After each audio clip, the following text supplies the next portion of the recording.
వందే మాత్రం. నేను మీ journalist Navata. Welcome to our political. ముందుగా నేను ఒక వీడియో చూపిస్తే చూపించిన తర్వాత మాట్లాడుకుందాం.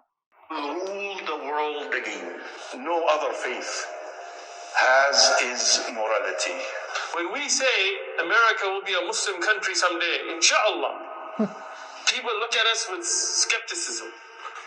But the reality is, that's our goal. Everybody has their own idea what they want America to be. We believe the best thing for Islam, best thing for America is Islam.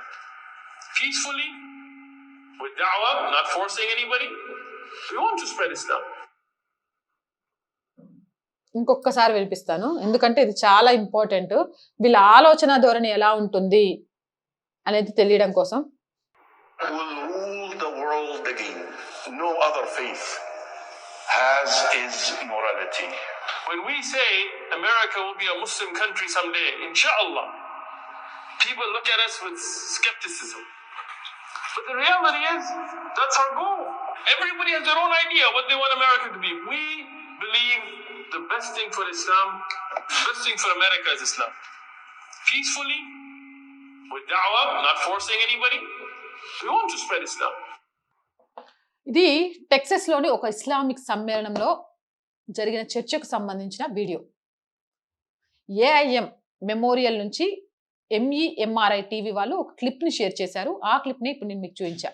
May 23, 2026 Arlington Texas లో జరిగింది ఈ conference. ఈ conference లో Islamic scholar అయిన కరీం అబూ జైద్ మరియు Osman ibn Farooq మాట్లాడింది మీరు విన్నారు కదా. అందులో ముఖ్యమైన అంశాలు ఏంటో చెప్పనా. ఇస్లాం ప్రపంచాన్ని పాలించబోతోంది అంటే ప్రపంచం మొత్తం ఇస్లాం చెయ్యాలి అనేది ఇండైరెక్ట్ గా చెప్తున్నారు. అమెరికా ఒకరోజు ముస్లిం దేశం అవుతుంది.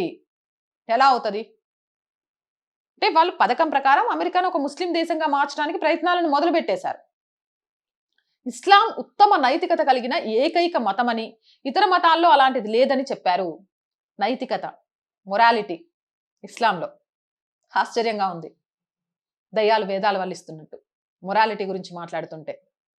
జాలి, దయ, కరుణ ఇలాంటివేవీ లేవు. ఆడవాళ్ళంటే పిల్లలుగానే ఒక యంత్రాలు. మన మతం కాని వాళ్ళు కాపీర్లు.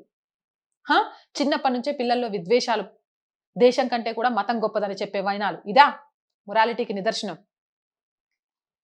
అంతేకాదు, ఇదొక శాంతియుత దావా ద్వారా సాధించాలని వారి లక్ష్యం. ఉస్మాన్ ఇబ్న్ ఫరూక్ అనే అతను శాన్ డియోగోలో దావా చేసే ఇమాం. తులనాత్మక మతాల చర్చకు ప్రసిద్ధి. కరీం అబూ జైద్ అనే అతను కొలరాడో టెక్సస్ లో ఇస్లామిక్ విద్యా కార్యక్రమాలు నడుపుతాడు. డల్లాస్ ప్రాంతంలో ఒక పాత చర్చిని ఇస్లామిక్ కాంప్లెక్స్ గా అంటే మసీదు, స్కూలు, దావా సెంటర్ గా మార్చే పనులు చేస్తున్నారు. అమెరికాలోని చర్చిలను లేపేసి మసీదులు చేస్తున్నారు. మన భారతదేశం మీద దాడి చేసి గనక పవిత్ర ఆలయాలను మసీదులుగా మార్చినట్టు.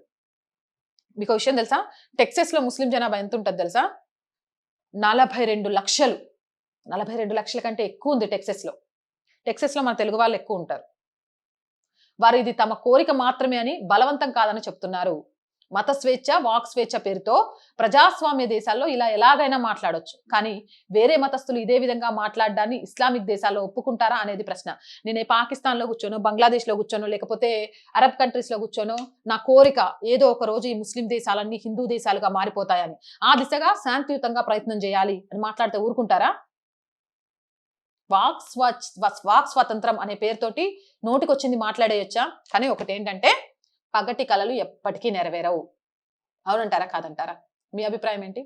కామెంట్ చేయండి. అండ్ రోజు చెప్తుందేనండి, or group of channels, or voice, or political, or Sanskriti 3 మన ఛానల్సే. So please subscribe our channels. Content బాగుంది అనిపిస్తే లైక్ చేయండి, షేర్ చేయండి. మీ అభిప్రాయం ఏదైనా కామెంట్ చేయండి. అండ్ ఆర్థికంగా ఆర్ వాయిస్ కి చేయూతనందించండి. మీరు చేస్తున్న ఆర్థిక సహాయం వల్ల మాత్రమే ఈ ఛానల్ నడుస్తుంది. అలాగే సపోర్ట్ చేస్తారని ఆశిస్తున్నాం. ఆర్థికంగా సపోర్ట్ చేయాలి అంటే సబ్స్క్రిప్షన్ పక్కనే జాయిన్ అనే బటన్ ఉంది. 1 to 5 లెవెల్స్ ఉన్నాయి. ఏదో ఒక లెవెల్లో సపోర్ట్ చేయండి. స్క్రీన్ మీద గూగుల్ పే, ఫోన్ పేతో పాటు అకౌంట్ డీటెయిల్స్ ఉన్నాయి. మీకు తోచిన సహాయాన్ని అందించండి. వ్యాపార ప్రకటనల కోసం 8328500576 నెంబర్ని సంప్రదించండి. జై హింద్, జై భారత్.